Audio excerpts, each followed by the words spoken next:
வணக்கம், welcome to star police academy.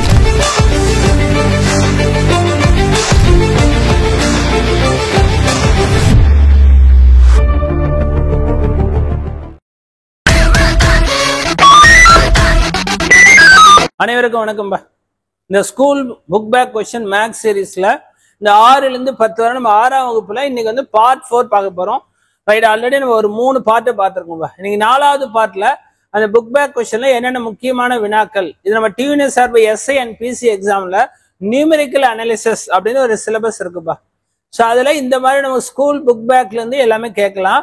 Right, அதுதான் நம்ம ஒவ்வொரு பார்ட்டா பார்த்துட்டு வரோம். இன்னைக்கு 4வது பகுதியில இந்த முதல் கேள்வி லாபம் மற்றும் நஷ்ட கணக்குகள் சொல்றோம்ல, அந்த ப்ராஃபிட் அண்ட் லாஸ்ல டிஸ்கவுண்ட் சம்பந்தமா கேள்வி கேட்கறான்பா.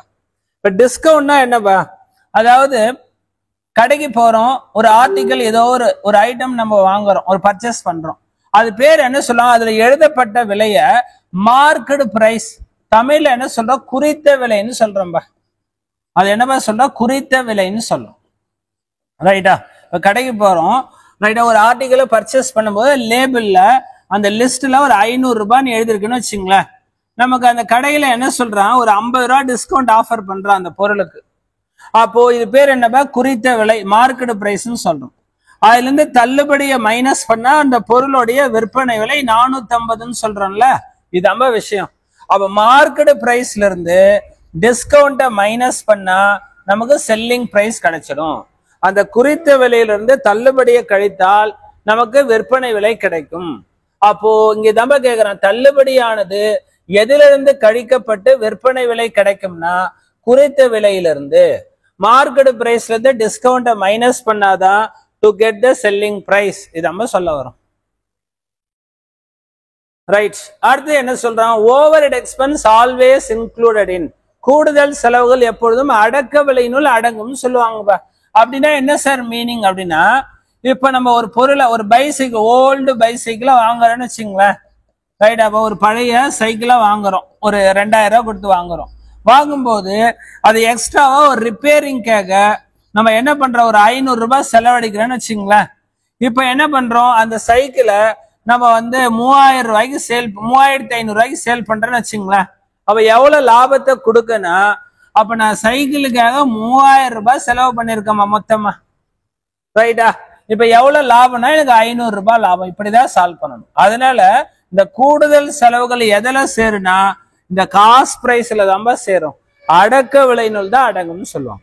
அப்ப overhead expenditure always included in cost price, கூடுதல் செலவுகள் எப்பொழுதும் அடக்க விலையினுள் அடங்கும்.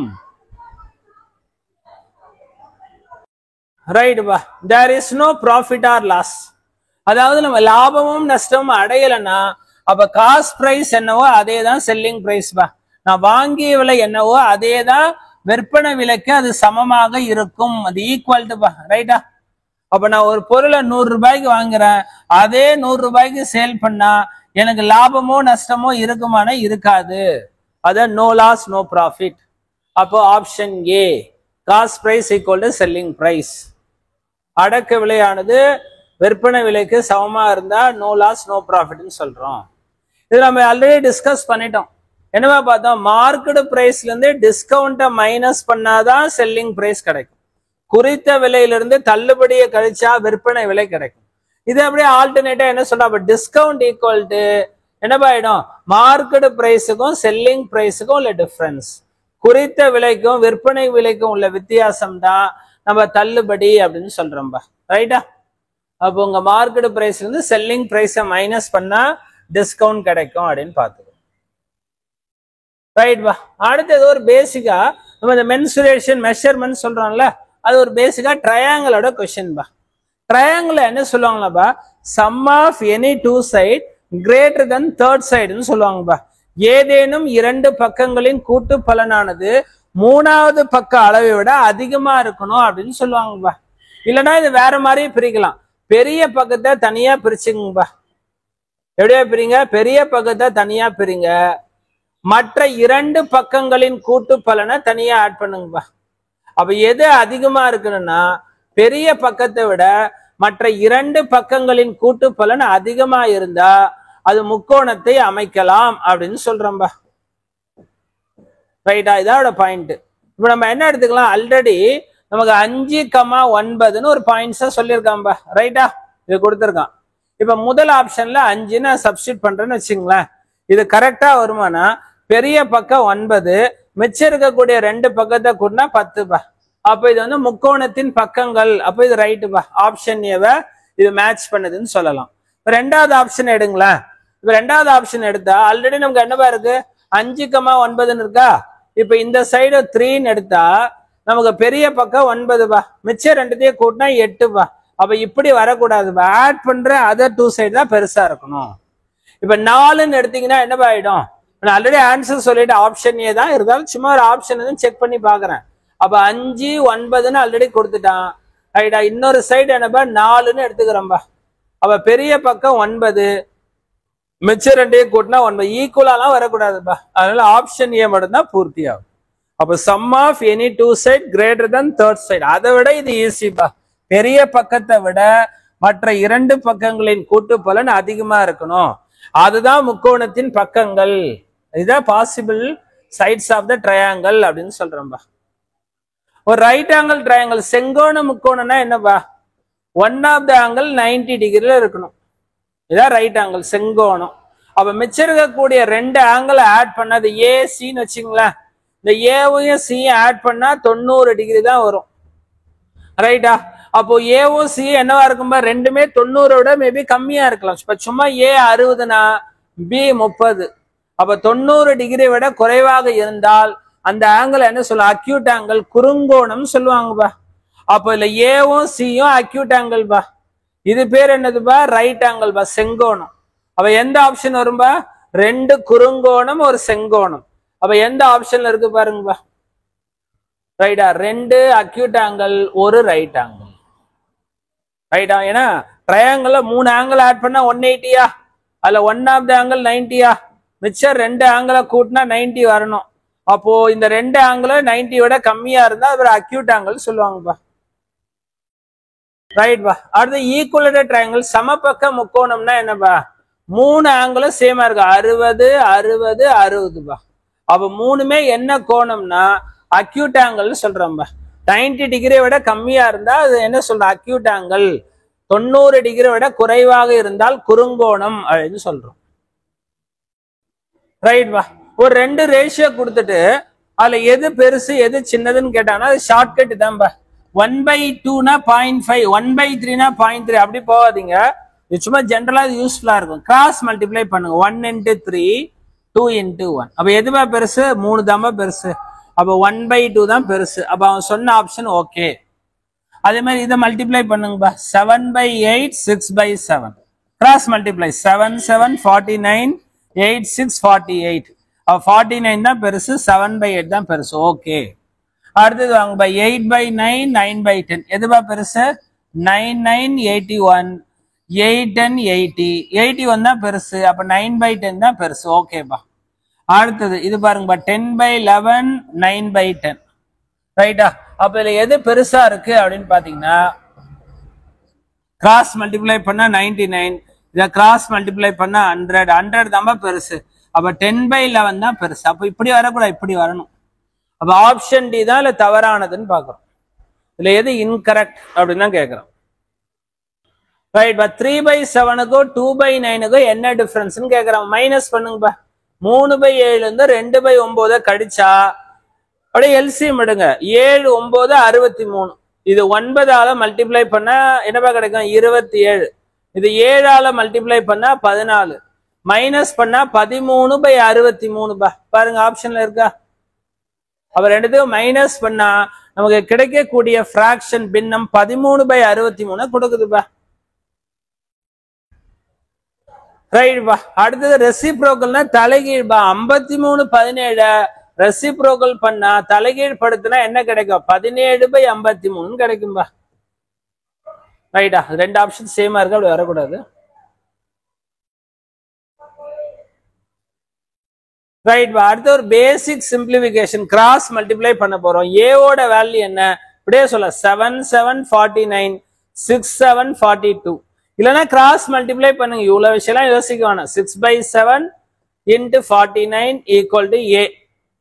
அப்ப 1777. அப்ப ஏவோட மதிப்பு 7 × 6 42 பா.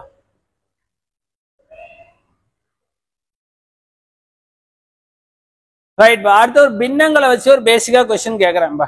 இப்ப கௌரி அப்படின்றவங்க ஒரு 3.5 கிலோ ரைட்டா தக்காளியே வாங்குறாங்க. அப்புறம் 3/4 கிலோ ஓகேங்களா கத்திரிக்காயை வாங்குறாங்க. 1.25 கிலோ வெங்காயத்தை வாங்குறாங்க. அவர் வாங்கிய காய்கறிகள் எடை என்ன? நம்ம ஷார்ட்டாவே சொல்லலாம், ரியல் லைஃப்ல தெரியும். இப்ப இந்த 3/4 கிலோவையும் இந்த 1/4 கிலோவையும் ஆட் பண்ணா 1 ரைட்டா. அப்போ 1 + 1 2, 2 + 3 5, 5 + 6 5.5 இப்படியே சொல்லிடலாம். இல்ல இதெல்லாம் நமக்கு புரியல அப்படின்னாதான் நீங்க இதெல்லாம் எழுதணும் ரைட்டா. 3.5 கிலோ எடுவே சொல்லலாம். 6 + 1 7/2 இப்படிலாம் சால்வ் பண்ணும்பா. அடுத்தது இது 3/4 இப்படி எழுதணும். இது எப்படிப்பா எழுதணும்? 5/4. அப்ப எது ஈஸி? நம்ம ரியல் லைஃப்ல சொல்லக்கூடியதே ஈஸி. அழகா எழுதுங்க. 3.5 கிலோனா பிரிங்க. 3 + 6 இது ஒரு 3/4 கிலோ, இது 1.25 கிலோ இப்படி பிரிங்க. இப்ப இதெல்லாம் ஆட் பண்ணுங்க. 3 + 1 4 இதாச்சா? 3/4 1/4 ஆட் பண்ணா 1 இது ஒரு அரையா? அப்ப ஆக மொத்தம் 5 + 6 5.5 கிலோவா? சிம்பிளா முடிஞ்சுதா? இதே இதுனா எல்சிஎம் எடுக்கணும். பை 4ன்னு போடணும். 4 மாத்தினா 2 மேல 2ஆல பெருக்குனா 14. இங்க பை 4 அப்படியே கூட்டலாம். 3 + 5 8. அப்ப 22/4 பா. இப்ப 22ல எத்தனை 4 இருக்கு அப்படின்னு பாருங்க. கரெக்டா பாருங்கப்பா. 7 2 14 ரைட்டா. 3 + 5 8 ரைட்டா. 22/14 என்ன பாருங்க. 22/4 11/2 பா. அவ 11/2னா என்னப்பா? 5.5 கிலோ பா. ரைட் பா. அடுத்த கேள்வி வாங்கப்பா. இதை கூட நீங்க ஜென்ரலாவே ட்ரை பண்ணலாம். நீங்க ஃபுல்லா ஃபிராக்ஷன்லாம் மாத்தலாம். அதை விட ரியல் லைஃப்ல நம்ம சொல்லக்கூடிய விஷயமே ஈஸி தான். இதுல என்ன சொல்லியிருக்கான்னா, ஒரு எண்ணெய் பெட்டியில 3.25 லிட்டர் எண்ணெய் இருக்காம்பா. அதுல இருந்து நம்ம 2.5 லிட்டரை எடுத்துறோம். அப்ப 3/4 லிட்டர்ல 1/2 லிட்டர் போச்சுன்னா மிச்சம் 1/4 லிட்டர் தான் இருக்கும் ரைட்டா. இந்த ஃபிராக்ஷன் மட்டும் மைனஸ் பண்ணுங்க. 3/4ல 1/2 போச்சுன்னா 1/4 லிட்டர். அதுல 3ல 2 போச்சுன்னா 1. அப்ப மிச்சம் நம்மள்ட்ட எவ்வளவு இருக்கும்? 1.25 லிட்டர் இருக்கும். இப்படியே சொல்லலாம். இது புரியலன்னா தான் நீங்க அந்த மிக்சடு ஃபிராக்ஷனை ப்ராப்பர் ஃபிராக்ஷனா மாத்தணும்பா.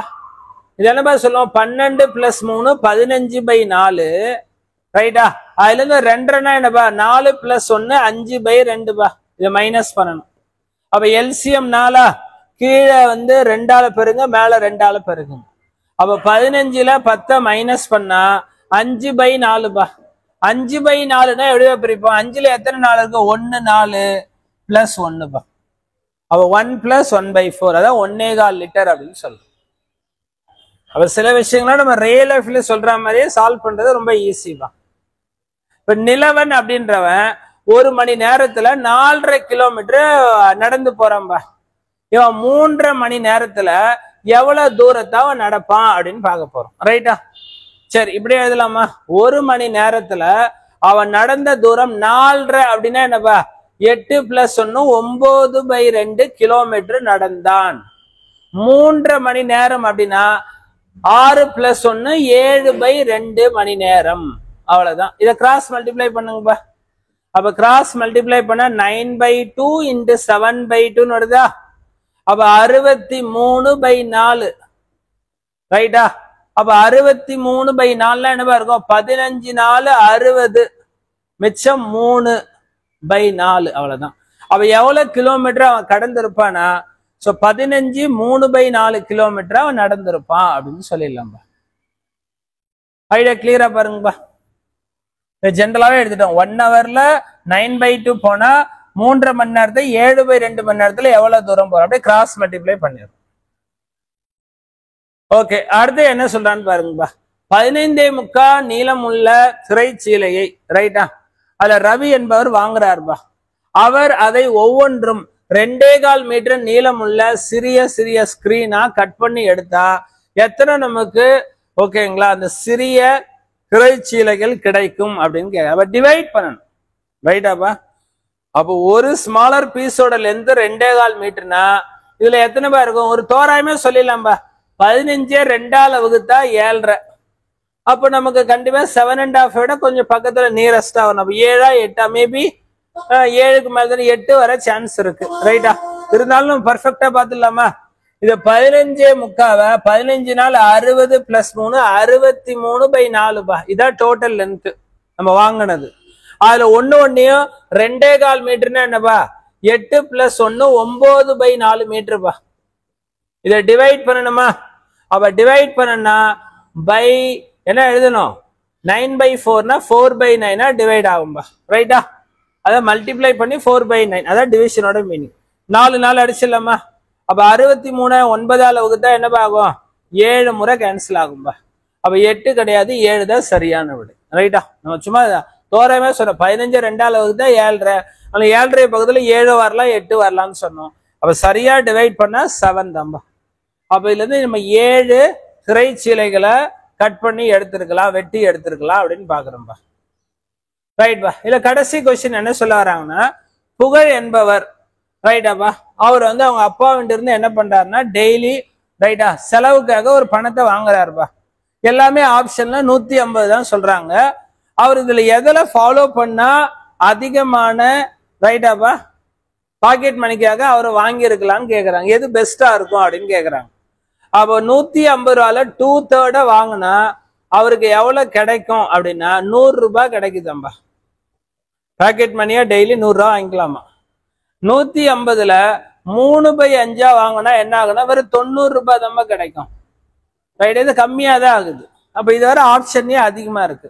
150ல 1/5னா வெறும் 30 தான்பா கிடைக்குது. ரைட்டா? அது 150ல 2/5 அப்படின்னா வெறும் 60 தான்பா கிடைக்குது. அப்ப அதிகமான தொகையை கொடுக்க கூடியது எதுனா ஆப்ஷன் ஏ. அதுதான். அப்ப அது இதுல எதை அவரை செலக்ட் பண்ணிருக்கலாம்?